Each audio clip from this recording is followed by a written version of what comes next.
c'est parti.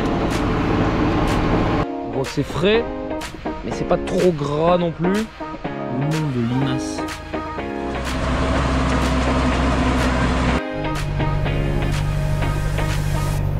Une petite nouveauté que je vais essayer.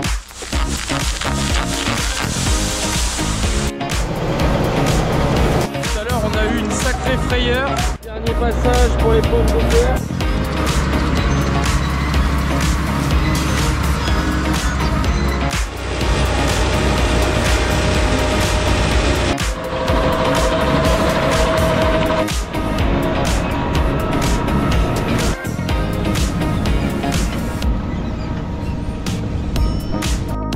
Voilà, les conditions météo sont parfaites et les godets ils viennent récupérer les plants.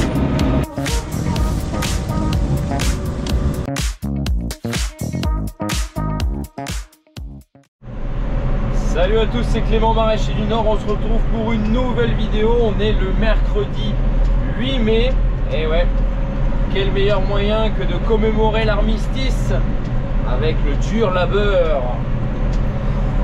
Ouais, donc du coup pour nous pas de férié puisque on nous annonce vraiment une petite fenêtre de tir cette semaine pour envisager la plantation des pommes de terre. Et cette année c'est vraiment pas une mince affaire. Honnêtement les terres sont pas suffisamment réessuyées à mon goût. Pour bien on aurait pu commencer à travailler à partir de ce week-end étant donné qu'il va pas pleuvoir. D'avoir encore 4 jours de beau temps, ça aurait été vraiment top. Mais après il nous annonce une semaine prochaine vraiment plus que maussade. Donc ça va encore tout décaler, on va arriver au 15 mai, 20 mai, tout ça. Le temps que ça se ressuie, tu peux attendre fin mai. Enfin bref, de toute façon moi j'ai pas le choix. On a des pommes de terre en serre, mais d'ici là que les premières pommes de terre qu'on aura plantées soient récoltables, on aura fini les pommes de terre en serre, donc je peux pas me permettre d'avoir un trou en commercialisation de pommes de terre, ça c'est clair et net. Donc à un moment donné, il faut y aller. Alors on verra comment ça se prépare, si ça va, on pourra envisager également le semis du maïs. Mais bon, ça c'est moins grave, si ça va pas, je peux attendre, c'est pas très grave. On verra déjà comment ça se passe sur la parcelle de pommes de terre là. On a au moins 3 hectares ici à faire pour les pommes de terre. Et je sais que pour le maïs, je vais passer aussi avec un outil, je vous parle après, l'outil que je vais utiliser pour restructurer la partie qui était en légumes l'année dernière qui a été matraquée. Et donc j'en viens au sujet de l'outil qu'on a choisi pour préparer le sol. Donc je viens d'aller chercher l'Alpego Cracker. Donc c'est un outil, c'est un déchaumeur très profond entre mi-déchaumage, mi-décompacteur.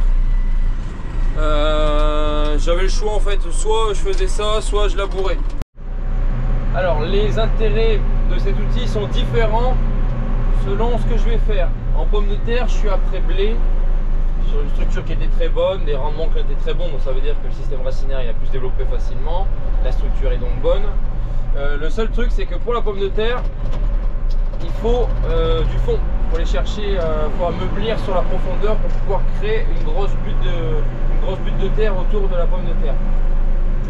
Et donc on est obligé d'aller chercher assez profond pour pouvoir justement après ameublir sur un profil assez haut.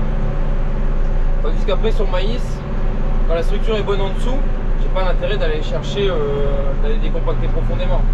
Sauf que là, comme j'avais dit, après légumes, ça a été matraqué, donc il va falloir que je descende en dessous de toute la partie mauvaise en structure pour retourner un peu ça, aérer. Mais honnêtement, on est quand même encore une fois dans une année très compliquée.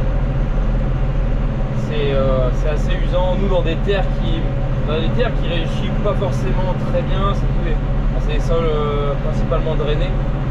C'est pas pour rien. Hein. Ça a du mal à, c'est pas hyper simple. Même si c'est assez léger, on a des fonds quand même très argileux, donc il faut le temps que ça descende. Contrairement à d'autres régions qui ont déjà fini de planter pommes de terre, je vois même au sud du nord, au sud du Pas-de-Calais, Bapaume, Arras, tout ça, je crois qu'ils sont déjà terminés de planter les pommes de terre, on en est qu'aux prémices dans le secteur ici. Donc voilà. Mais bon, l'avantage c'est que des terres comme ça, on a des terres qui pardonnent assez facilement et surtout qui accusent bien qui accuse bien le coup quand il y a des périodes climatiques un peu stressantes. Typiquement des coups de sec, etc. Voilà, on a des sols profonds qui retiennent bien l'eau. Donc tu sais toujours avoir... Généralement, nous on s'en sort assez bien dans les étés secs. Enfin, je parle en grande culture. Hein. Allez, c'est parti. Premier tour. On va descendre voir ce que ça donne. Voilà, je l'ai réglé sur... alors je sais pas si c'est ça, 30 cm là-bas. Ça doit être ça, hein. Je crois que ça doit passer à 30. Je vais regarder ce que ça donne à faire en posant un petit peu à la main. Bon, on voit que 30 cm c'est le maximum ici, hein. J'ai 110 chevaux.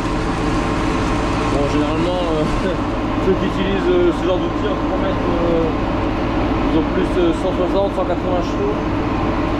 Bon, 110 ça va le faire, il faut juste prendre un peu plus de temps. Je peux pas dépasser dans les... Là je suis à 5,5. Je peux pas aller beaucoup plus vite. On va descendre voir ce que ça donne. Donc ici pour rappel on a eu donc c'était blé l'année dernière, des chômages, couvert et donc on n'a pas touché. Et après fumier, enfin le compost ici pardon. Et enfin un petit coup de vibro. On a mis alors je sais que c'est pas je n'avais pas montré ça, mais le vibro c'est pas forcément ce qui est fait pour ouvrir des terres, mais je voulais faire juste une petite ouverture légère et pour dire de faire sécher un petit peu plus vite. Et puis maintenant on attaque directement avec le cracker. Hop. Bon, on voit que c'est frais mais c'est pas trop gras non plus, donc en laissant sécher quelques jours, 2 jours peut-être, on devrait faire quelque chose de bien. Et puis l'avantage de ne pas retourner ici, c'est qu'on laisse la partie qui est un petit peu sèche, on la laisse se mélanger au dessus. Ça va aider aussi à raffiner. Je regarde juste en profondeur où est-ce qu'on descend ici. Hop.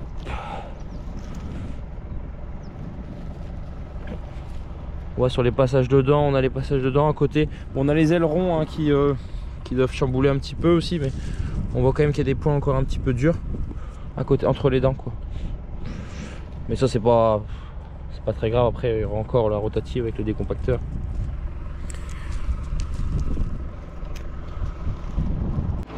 Alors, on voit ici je suis dans une petite basse un peu plus humide et je vois que les modes que je ressors sont un peu plus brillants, et ça c'est pas bon signe. Puisqu'une mode qui sort humide en fait c'est toute la différence entre une terre réessuyée, une terre humide réessuyée, une terre humide pas assez réessuyée. Quand c'est réessuyé, c'est assez friable et le séchage va faire vraiment tomber en miettes le jour où on va repasser avec un outil d'affinage. C'est-à-dire qu'une mode de terre humide non réessuyée, un peu pâteuse comme ça, elle va prendre en bloc, en masse. Et ça devient un caillou que tu sais pas casser. Et ça donc c'est dépendant donc de l'humidité du sol et aussi de la texture et du type de terre qu'on a. Plus c'est argileux, au pire c'est. Bon bah ça se termine. Et on voit qu'ici c'est toute la partie haute. On voit le champ il fait un peu une cuvette comme ça là. Et toute la partie haute c'est plus léger, plus réessuyé. Et tu vois que là ça va être un billard. C'est sûr que ça va être très fin. Là-bas ça va demander un peu plus de temps. J'ai hâte de voir comment ça va se passer avec les jours qui arrivent. De toute façon on va venir voir régulièrement demain. Enfin, on verra le temps aussi hein. Si ça reste comme ça normalement ils avaient prévu soleil cet après-midi. Mais bon, toujours pas, il a toujours pas pointé le bout de son nez. Donc on attend demain, s'il y a un peu de soleil dessus, on ira voir quand ça aura séché comment se travaillent les mottes. Et c'est ça qui décidera le moment où on va commencer à raffiner. Allez, on rattaque ici dans l'ancienne parcelle de légumes qui sera en maïs. Et il y a des endroits où c'est raide. Bon, Petit aparté, encore une fois malheureuse. Tout à l'heure, avant d'aller déchaumer, je suis parti voir les céleris. Et regardez-moi ça. Le nombre de limaces. Du coup, j'ai dit, je finis de déchaumer, je reviens ce soir mettre de l'anti-limace. Donc j'ai déjà épandu ici. Bon, heureusement, c'est pas partout comme ça. Là, il y a une ligne ici qui est vraiment fortement attaquée avec des plants qui sont déjà morts. Comme celui-là, par exemple, à mon avis, il va pas repartir. Et après, ça va beaucoup mieux. Mais il est temps d'y aller, quoi. Alors, je voulais vous montrer, j'en ai vu un qui avait commencé à manger mes petits billes bleues là. Mais c'est fou, hein, sur tous les plants. Il y a une population, mais c'est incroyable là, un plant qui est mort. C'est incroyable ces limaces cette année, j'ai jamais vu ça de ma vie. Du coup, il va falloir que j'élabore une stratégie pour les années prochaines qui va se baser déjà sur une augmentation du nombre de déchaumages l'été sur après le blé. Parce que là, il y a eu un seul déchaumage et bon, d'habitude ça va toujours, hein, mais là c'est une année compliquée pour les limaces. Donc on va, à partir de maintenant, préventif, l'été il y aura 3 déchaumages minimum. Voilà, on apprend tout le temps. Mais c'est toujours des problèmes, c'est dingue ça.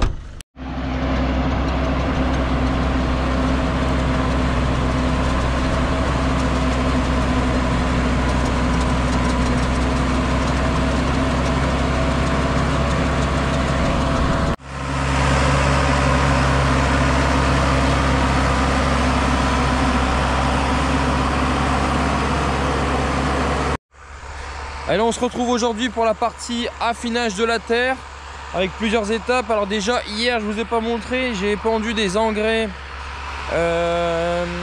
phosphopotassiques. Donc j'ai mis un mélange de, ça s'appelle du potasse plus, c'est du sulfate de potasse, donc du soufre et du potassium à hauteur de 37%. Et dedans on a aussi un peu de calcium et de magnésium. Donc ça j'ai épandu ça hier et que j'ai mélangé avec du super phosphate. Donc c'est du phosphore tout simplement, à petite dose, hein. Grosso modo j'ai mis 45 unités de phosphore et 100 unités de potasse. Et à côté un peu de calcium et de magnésium. Donc ça en plus de ce qu'on a mis en fumure de fond avec le compost, normalement on est largement à la couverture. Donc on voit qu'ici ça a très bien séché, hein. Bon, en dessous c'est encore très frais, hein, mais voilà, je pense qu'on est là, on est à, comment dire, on est au corner entre trop sec en haut et trop humide en dessous. Donc voilà, on a réessuyé un peu les 30 premiers centimètres. Et en haut, il ne faudrait pas attendre plus longtemps parce que sinon on va plus savoir casser les mottes de terre. Donc enfin, pour compléter les apports d'engrais, je suis allé chercher avec le pulvérisateur de l'azote liquide. Donc c'est de l'azote essentiellement, enfin une grosse partie uréique qui est en liquide, donc qui me permet de l'épandre au pulvérisateur, donc d'être vraiment précis sur l'épandage. La seule problématique avec ce genre d'engrais, c'est que la partie uréique elle est très volatile. Donc surtout par ces conditions là, avec un beau soleil là, il faut surtout l'enfouir très rapidement. Donc c'est pour ça que je fais un passage, j'ai 21 mètres, je fais un passage et j'attends ensuite que mon père ait fini de RC le premier passage pour attaquer mon deuxième passage. Puisque si on laisse ça par exemple toute la journée, on peut avoir des pertes très importantes, tandis que là on fouille tout de suite, il n'y a quasiment aucune perte. Et donc là on est au premier passage de rotative. C'est pas dégueu, à mon avis. Il y en aura deux, hein, du coup on va en faire un deuxième demain, on va laisser sécher un petit peu et puis on va refaire un passage demain.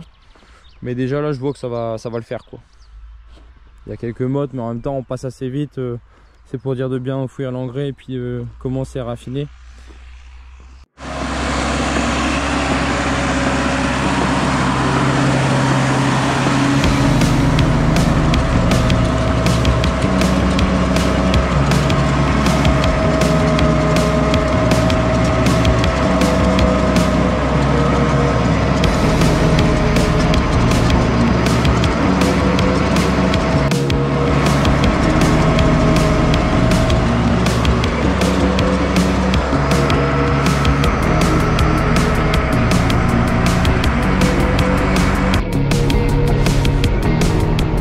là, il est au dernier passage de ma précédente trace de pulvé. Donc j'attaque à nouvelle.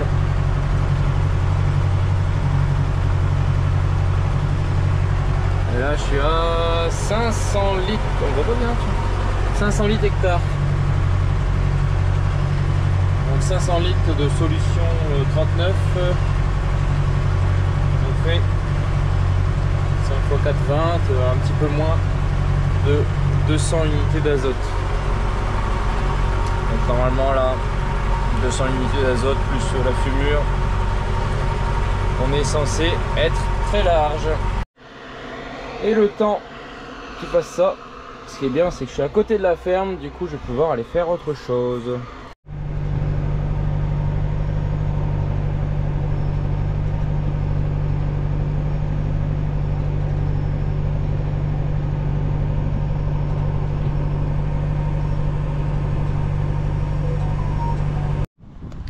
Et il nous reste plus qu'un dernier rapport à faire sur les pommes de terre avec une petite nouveauté que je vais essayer. Parce que je suis pas forcément pour ce genre de produit, habituellement j'en utilise pas. C'est un Bio 3G, c'est une boutique qui fait des biostimulants. Donc c'est à la mode en ce moment. Après est-ce que ça marche? J'en ai aucune certitude. Et souvent quand on dit... Alors moi je suis assez terre à terre, assez scientifique. Donc j'aime bien quand on me prouve les choses. Et j'avoue que sur ces produits-là, tous ces biostimulants, les biostimulants foliaires, les biostimulants qu'on apporte comme des engrais, etc. Il n'y a pas vraiment d'essais concluants. Et souvent on a l'institut principal qui est Arvalis qui donne aucune efficacité significative pour ce genre de produit. Bien souvent. Donc du coup j'avoue que j'étais jamais été partant. Après bon là je me suis dit cette année en pomme de terre je mets toutes les chances de mon côté. Et bon c'est l'occasion ici d'essayer ce genre de produit. Puisque alors moi je suis toujours parti du principe que ce genre de produit, ça, j'ai jamais dit que ça marchait pas, mais si ça marchait c'était plus sur du long terme. Et pour moi on pouvait pas en ressentir forcément les effets directement sur une culture avec des essais avec et sans. Après voilà, la société ici, alors je sais pas qu'elle s'engage, mais ils promettent des rendements supérieurs avec des qualités supérieures, etc. Ils sont d'accord pour refaire des essais avec et sans. Donc moi je dis allez on y va, on va essayer hein. Donc j'ai pris un big bag ici pour les pommes de terre et puis d'autres cultures aussi en légumes. Et donc on va faire, je vais faire toutes les pommes de terre sauf il y aura une allée que je vais pas faire, peut-être sur un demi-épandeur ou un épandeur complet, je sais pas, peut-être sur 10 mètres. Sur 10 mètres où je vais pas épandre de ce produit. Et puis on ira faire des pesées et puis on verra si on a un réel intérêt ou pas, si c'est visible. Personnellement j'ai du mal à y croire, mais bon. Donc ici c'est du rhizotonik, alors ça c'est le nom commercial, mais en fait à la base c'est un engrais minéral basique, donc c'est du calcium en fait. C'est presque une chaux magnésienne, on voit c'est 35% d'oxyde de calcium, 8,5% d'oxyde de magnésium et un petit peu de soufre. Alors déjà le CaO et le MgO ça m'intéresse puisque j'en ai mis avec le Potasse Plus, là ce que je vous ai dit tout à l'heure. Mais pas assez à mon goût. Moi je voulais en mettre un peu plus, d'ailleurs j'avais prévu à la base de mettre une chaux magnésienne en complément. Et mais du coup le Potasse Plus combiné avec ça, à mon avis en termes de quantité de calcium et de magnésium on va être correct. Et puis dedans il y a leur petite soupe hein, qui permet d'augmenter l'activité microbienne du sol, la biomasse microbienne du sol, enfin tout des grands mots dont on a l'habitude maintenant, mais bon pourquoi pas, on va essayer hein, c'est tout hein. Et puis en dose on nous conseille entre 80 et 100 kg, donc je vais certainement mettre au moins 100 kg.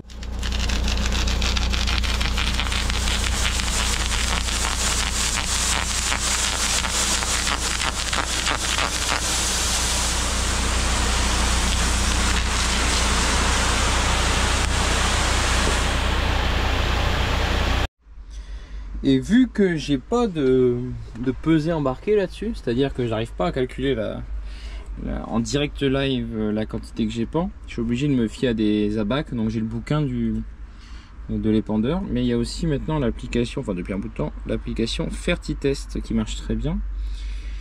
Et en plus, coup de bol, le Rhizos tonique est renseigné dedans. Donc on voit B3G, la densité. En fait, ça va nous indiquer en fait le réglage à mettre. Donc là c'est mon matériel. Merci à Sulky de donner encore les informations sur ce genre d'outil qui a bien de l'âge. Mon jeu de pale 18-24, GEPAN sur 21 mètres à 10 km/h. Et je veux doser, on va dire 130 kg. Ok, hop. Donc je vais régler sur 108 pour la largeur et 19 sur le débit. Allez, c'est parti.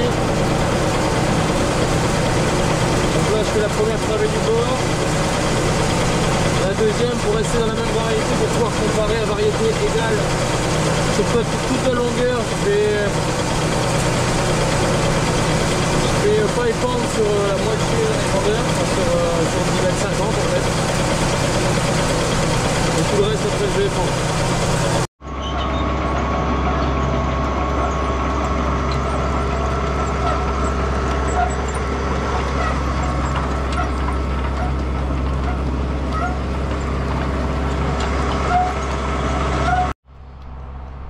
Alors nous voilà à présent sur le travail du sol pour le maïs grain.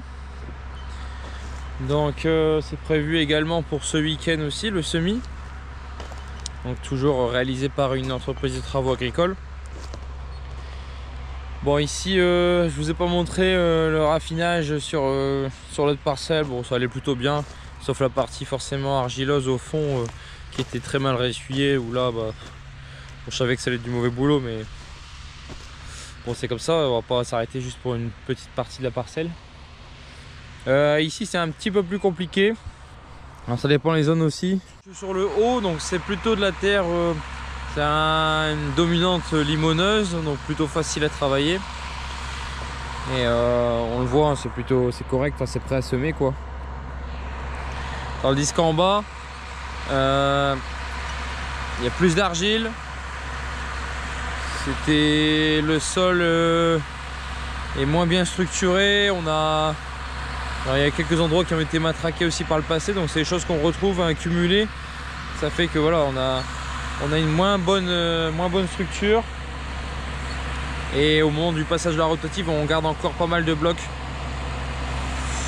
Donc c'est pas, voilà, c'est gênant. J'irai pas semer là-dedans si on a annoncé vraiment du sec. Là il nous annonce de l'eau pour la semaine prochaine, donc dans tous les cas si on a un minimum de terre fine pour coller à la graine, voilà, ça va germer et puis ça va pousser. Ce qui est important c'est la structure en profondeur, et donc là-dessus normalement il n'y a pas trop de problème, même si comme j'avais dit on a ouvert les terres à la limite du réessuyage. Cette année tout est un peu limite, mais bon à un moment donné à chaque fois il faut y aller quoi. Et donc là on y a mis la crossquillette. Alors la crossquillette c'est très bien parce que alors, dans les cas où c'est sec, ça permet de renfermer l'humidité, ça plaque un petit peu. Ça permet aussi de casser les petites mottes qui sont en surface. Bon, et tout à l'heure on a eu une sacrée frayeur puisque mon père est passé la herse rotative dans l'autre champ. Et tout d'un coup, la herse elle s'est bloquée. Et elle a fait un sale bruit là. Et en fait, on a déjà eu, l'année dernière j'ai eu le problème. Il y a un roulement qui a pété sur une dent. C'est des roulements à billes. Et donc on a mis la rotative chez le concessionnaire, enfin chez le mécano, pour pouvoir changer la dent et changer le roulement. Et ils n'ont pas pu récupérer toutes les billes qui étaient dispersées dans le carter, donc plein d'huile, etc. Même avec des aimants, on n'a pas réussi à récupérer toutes les billes. Du coup, il m'avait prévenu, il dit un jour, ça manque de peau, mais un jour il y a une bille qui va se mettre dans l'écran des dents. Enfin, je sais pas comment c'est fait à l'intérieur exactement, pour les paliers. Et là ça peut tout faire péter quoi. Et à mon avis, vu ce qu'il m'a dit du bruit qu'il a entendu, c'est certainement une bille qui s'est mise dans l'écran et... Donc voilà, là on a cru à ces derniers instants de vie. Du coup pour cette partie ici qui est un peu moins bonne là, je verrai demain peut-être venir faire un deuxième passage juste sur la partie basse. Vous allez peut-être avoir un hectare là qui est concerné, même pas. Allez, dernier passage pour les pommes de terre, enfin, deuxième et dernier passage. Et là on a sorti l'artillerie lourde rotative. Bon, je mets pas le décompacteur, j'estime que la structure c'est bon, j'ai pas envie de ressortir du gras. Donc on travaille bien avec la rotative, on travaille bien sur les 20 cm là, pour bien affiner. Ensuite derrière il y a le vibro qui permet de souffler la terre sans faire du volume et de potentiellement enlever un potentiel phénomène de lissage de la rotative. Ça gratte un peu le fond parce qu'en fait ça tourne comme ça, donc si c'est un peu humide ça peut potentiellement un peu lisser. Donc le vibro empêche ça. Et après derrière la crossquette qu'on va planter demain matin à 8 h. Donc on enferme l'humidité, puis mais pour autant on garde quand même du volume. Et puis on émiette les dernières mottes sur le dessus. Et demain après plantation avec fraise, planteuse et cap buteuse. Donc on a en fait encore un troisième outil d'affinage de la terre. Et ouais, la pomme de terre, c'est intensif. Mais t'es obligé parce que quand tu vois la taille des buttes de pommes de terre, il faut créer de la terre. C'est pas en travaillant sur 5 cm que tu vas savoir créer une butte de pommes de terre. Ah, j'ai le contrôleur de chantier.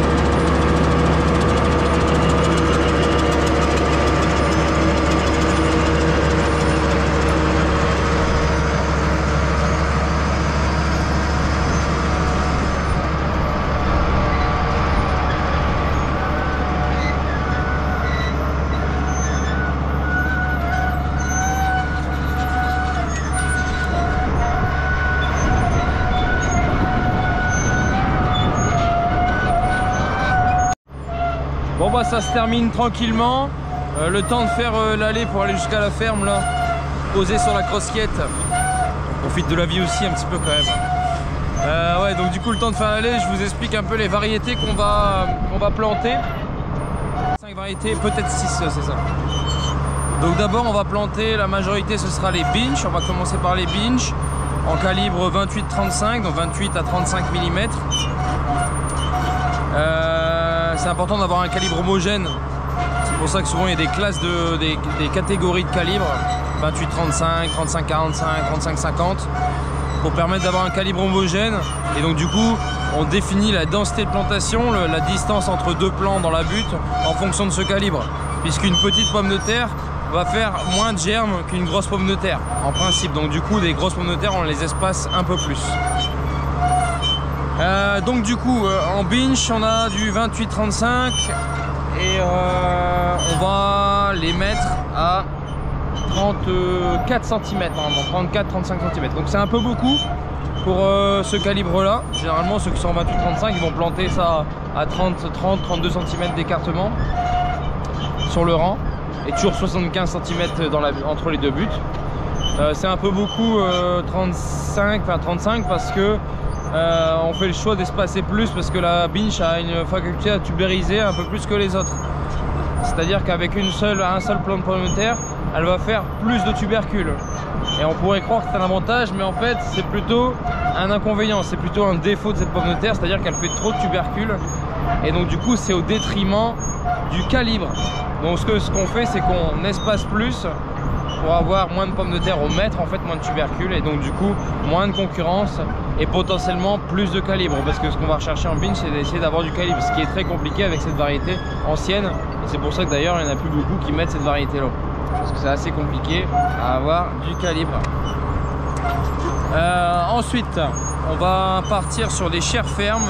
Donc on a de l'Annabelle, notre fameuse Annabelle. Ça c'est vraiment le top du top en termes de chair ferme. On aura essayé plusieurs choses, mais ça c'est le top du top. Et on fait toujours aussi un peu de Charlotte. C'est une chair ferme aussi, un petit peu moins gustatif que l'Annabelle, mais qui a une faculté à conserver un peu meilleure que l'Annabelle, plus facile à conserver. Et surtout, comme d'habitude, on met pas les œufs dans le même panier. J'ai eu une fois des gros soucis avec les Annabelle. Alors je sais pas si c'était une histoire de virus dû au puceron ou une histoire de coup de chaud qui avait fait que j'avais un peu de nécrose sur les tubercules, et c'était pas vraiment commercialisable, enfin du moins il y avait beaucoup de tri. Donc on était bien content d'avoir la Charlotte à côté pour permettre d'avoir une autre variété propre, quoi. Donc j'aimerais bien mettre tout en Annabelle, mais comme d'habitude pour répartir le risque on met aussi un petit peu de Charlotte. Ensuite on va partir sur la Nazca. Ça c'est une pomme de terre assez récente chez nous, ça fait que c'est la 3e année qu'on l'a fait, et je voulais en mettre plus cette année, mais malheureusement il n'y avait pas assez de plants. Cette année c'était compliqué à trouver du plan, et donc du coup j'ai eu les mêmes volumes que l'année dernière, mais j'ai pas pu en avoir plus. Donc du coup j'en aurai pas assez, mais c'est pas grave, on aura un peu plus de binge, ce sera pour l'année prochaine. Et la Nazca en fait c'est une pomme de terre qui va remplacer au fur et à mesure notre binge. Alors c'est pas l'objectif de supprimer totalement la binge, mais l'objectif c'est de la diminuer pour remplacer un peu plus par la Nazca, qui est beaucoup plus facile à produire, moins vite stressé par les à-coups, les stress hydriques, qui fait moins de tubercules, qui fait des tubercules beaucoup plus gros, donc beaucoup moins de triage, beaucoup moins de sous-calibre, etc. Enfin bon, franchement que des avantages, et au niveau gustatif c'est très bien, elle est très polyvalente.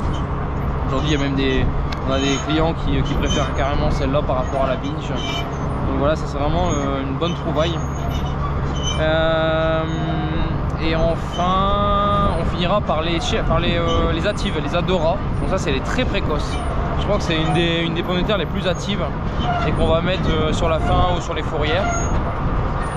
Enfin bon, normalement c'était prévu comme ça, mais hier j'ai fait mes calculs de densité de plantation. En fait j'ai pesé 20 plants par variété, pour estimer à peu près où est-ce que je vais arriver avec mon plan, parce que t'as beau avoir du plan de 28-35, 35-45, bref, il faut le peser pour savoir combien de plants t'as exactement. Donc j'ai pris 20 plants, je les ai pesés, j'ai extrapolé par rapport à la quantité que j'avais acheté, et j'ai trouvé qu'elle allait me manquer 4000 m² de plants.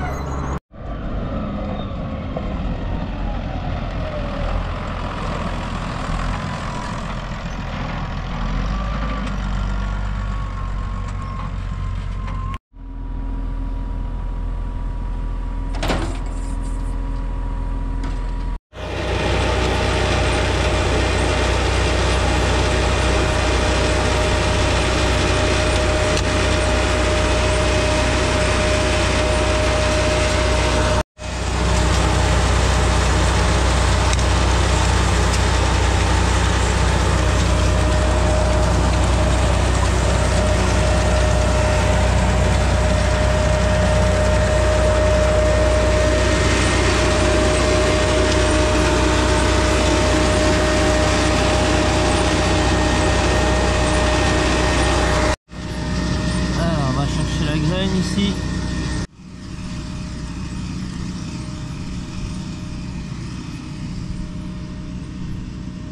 il est là.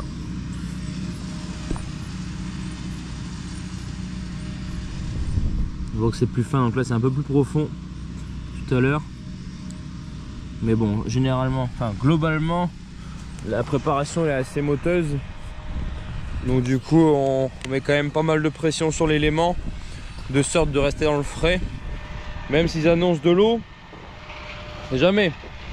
S'ils se trompent et qu'on n'a pas d'eau du tout, alors là t'as rien qui lève, hein. Quand c'est en surface et c'est dans les mottes, c'est mort. Donc très important de toujours avoir un minimum de fraîcheur autour de la graine. Alors là on sème une variété qui s'appelle RGT Actional, donc de la maison de semences RAGT. à une densité de 98 000 graines à l'hectare. C'est un bon compromis pour du maïs grain. Quand on ensilage, on parle plutôt de 105 000. En maïs grain, on est plutôt entre 90 et 100 000. Après avoir en fonction du potentiel, ici on a quand même des sols à bon potentiel, donc on se rapproche plus des 100 000. Mais le maïs grain a une forte capacité à compenser des manques. Par exemple, si on a des problèmes de corbeaux, bien sûr s'ils ne nous enlèvent pas la ligne. Mais si par exemple tu as un plan ou deux en moins, généralement les plants d'à côté, elles arrivent à produire beaucoup plus. Donc on dit souvent que ça a une forte capacité de compensation. Donc souvent quand tu as des manques à la levée, des choses comme ça, faut réfléchir à deux fois avant de ressemer parce que des fois on est très surpris.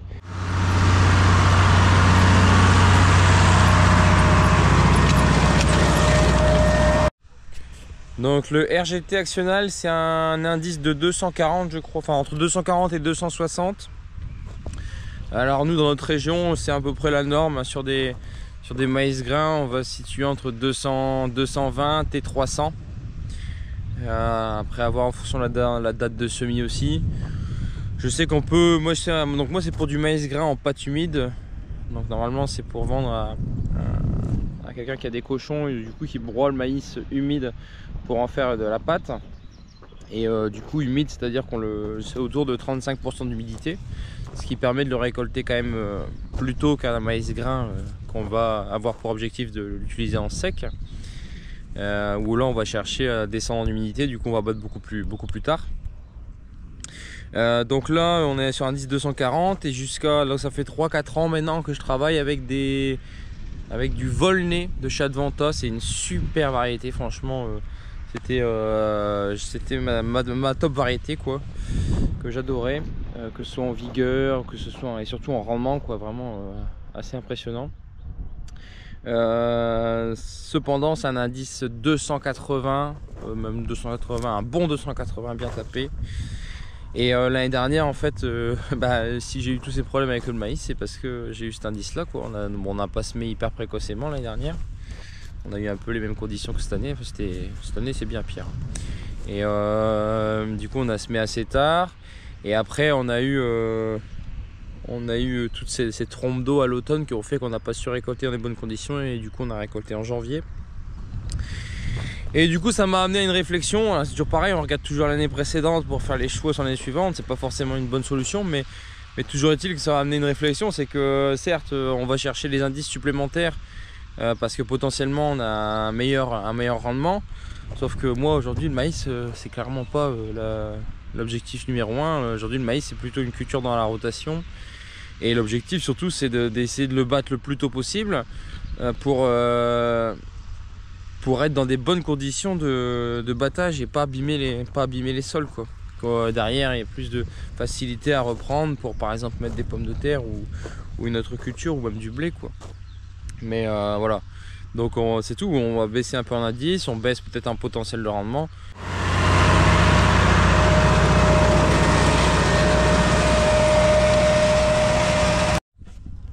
Bon, tu vois par exemple dans des zones comme ça ici là c'est vraiment très moteux, c'est une zone un peu basse où voilà, on a sorti des blocs puis voilà. Mais grosso modo ce qui est important c'est d'avoir un peu de terre fine autour de la graine. Et là en bas tu vois tu as les blocs au dessus, mais quand tu creuses la graine elle est entourée de super terre fine, donc il n'y a aucun problème pour la germination et puis la levée. Et puis si derrière tu as des pluies battantes là-dessus, bah là il n'y a aucun problème, ça va pas refermer, contrairement à des préparations trop fines. De toute façon il est clair que on a ouvert un petit peu trop tôt, hein. Ça c'est, je le savais d'avance quand j'avais vu la météo. De toute façon on est dimanche là, il est censé pleuvoir à partir de ce soir. Alors ils annoncent moins que prévu, mais on aura quand même quelque chose je pense sur la semaine. Mais l'idéal ça aurait été de réouvrir à partir d'aujourd'hui en fait. Là, on avait c'est que à partir de maintenant qu'on a un bon réessuyage sur la profondeur, et donc on aurait ressorti la terre beaucoup plus saine, plus facile à travailler aussi. Tandis que là ça passe tout de suite du humide à trop sec. C'est ça le problème, c'est ce que j'expliquais, quand tu travailles un peu trop tôt, ta terre humide elle devient tout de suite sèche sans passer par le mode friable. dur la culture, hein. C'est toujours des compromis, des compromis et des compromis. Et surtout beaucoup d'emmerdes.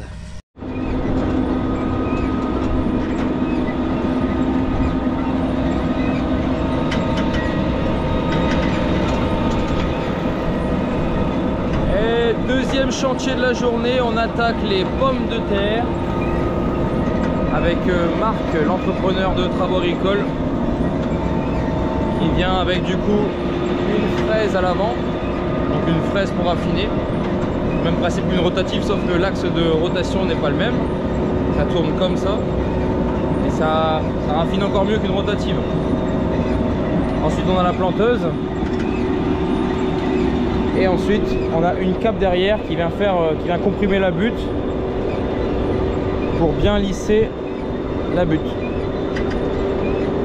et renfermer l'humidité dans le cas où on aurait du sec après, et créer vraiment un gros amas de terre autour de la pomme de terre pour qu'ensuite les tubercules fils puissent bien se développer sans être au contact de la lumière. Parce que si un tubercule est au contact de la lumière, tout le monde sait qu'il verdit. Donc c'est pour ça qu'on fait des grosses buttes, pour éviter que les pommes de terre, quand elles grossissent, elles aillent percer la butte et apparaître à la lumière.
On est dans la trémie des plants qui arrive là, et les godets ils viennent récupérer les plants, et comme on voit des fois il y en a plusieurs dessus, donc là il y a des vibreurs en fait, c'est à dire que le godet il vibre pour se séparer du blanc.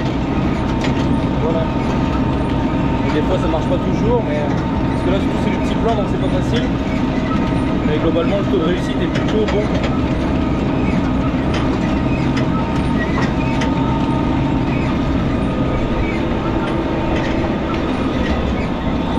Donc là on est en train de planter les binches, les fameuses binches. À peu près un bon hectare quoi. Ça va très vite. Tu roules à quelle vitesse? 5,5. Okay. Quasiment 6 km/h. Donc là on va vider la planteuse. Et après c'est mon père là-bas qui attend avec les plants d'Annabelle. On va passer en chair ferme. Et on va changer les densités. Et alors ce qui est bien avec ce genre de machine, c'est que le réglage de densité est électronique. Il tape sur son clavier, va sur son petit ordinateur de bord, là, la densité qu'il veut, l'espacement qu'il veut entre deux plans sur la ligne, parce que c'est ça qui compte. Et ça se règle automatiquement. Enfin, c'est électrique en fait. Forcément, ça va tout seul. Voilà, les conditions météo sont parfaites. Il fait très chaud. Enfin, très chaud pour un nordiste, puisqu'il fait pas 30 degrés non plus. Hein. Il doit faire, je sais pas, 25, 26. Là. Donc pour nous déjà c'est très chaud, mais grosso modo c'est un super temps pour planter des pommes de terre. On a travaillé la terre toute la semaine dans des conditions de bonne température. Du coup on a, comme on dit souvent, on enferme le soleil dans la butte. Et grosso modo comme on a une grosse butte, il y a quand même une grosse inertie. Donc le fait de travailler dans des conditions chaudes ici, de refermer la butte dans le chaud, je pense qu'on gagne quand même peut-être quelques degrés. Et la semaine prochaine, je vois, il va peut-être redescendre, et un peu de pluie et du coup beaucoup plus frais. Et je pense qu'on gardera quand même une atmosphère assez douce dans la butte. Donc Donc là on a vidangé les binges, donc on appuie ici. On va passer sur la variété chair ferme, les Annabelle. Et du coup Marc il change le réglage de densité. On va passer ici à 26 cm parce que c'est de la chair ferme.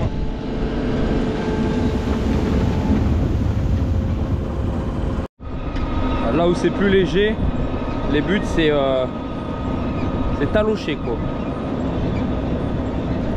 Contrairement à là-bas dans la basse, c'est un peu moins fin.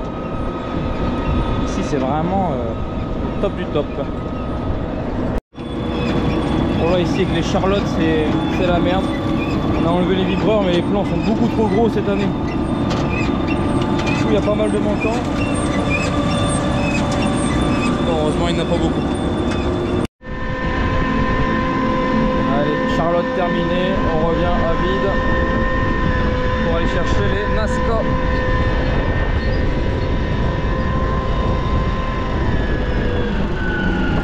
Donc là on passe sur les Nazca. On a beaucoup moins de problèmes puisqu'elles sont un peu plus rondes. Donc du coup il y a beaucoup moins de manquants.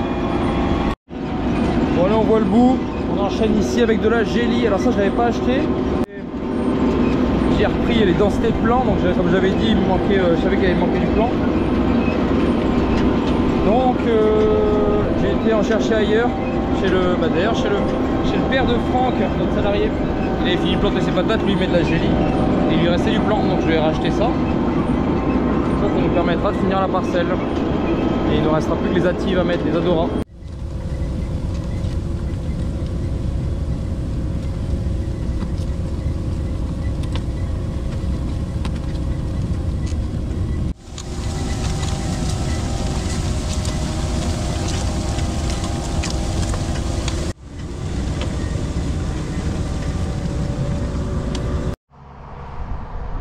Voilà, chantier terminé. J'avais prévu de ne pas planter cette fourrière, on est tombé pile poil tout en haut. Voilà, comme ça ici je suis tranquille. C'est impeccable. Et voilà, c'est la conclusion de cette vidéo. On est mercredi, donc la veille de la sortie de la vidéo. Si j'arrive à la faire en temps et en heure, parce que j'ai même pas commencé. Donc je vais passer une paire d'heures ce soir, certainement là-dessus. Du coup, niveau météo, dimanche soir, on a eu sacrément peur parce qu'ils annonçaient quand même des gros orages. Alors on savait pas où ça allait tomber. C'est tombé à certains endroits, c'était très violent. Heureusement nous on a eu 0 mm le dimanche soir. Et il n'y a plus du coup hier, mardi, lundi c'est pareil, pas de pluie. Et mardi, quand on a commencé notre travaux, là on a eu de la pluie, mais ça vous verrez lors de la vidéo de la semaine prochaine. Donc là au total on est ici sur une quinzaine de millimètres depuis la plantation. Et c'est super parce que ça avait bien séché sur le dessus.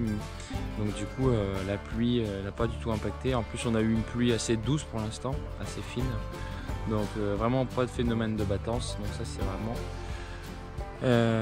une bonne nouvelle. Donc, pour l'instant on part sur de très bonnes bases, que ce soit pour les pommes de terre comme pour le maïs. En tout cas je vous dis à la semaine prochaine. Et puis abonnez-vous, likez, partagez si ça vous a plu. Et donc à nos stocker.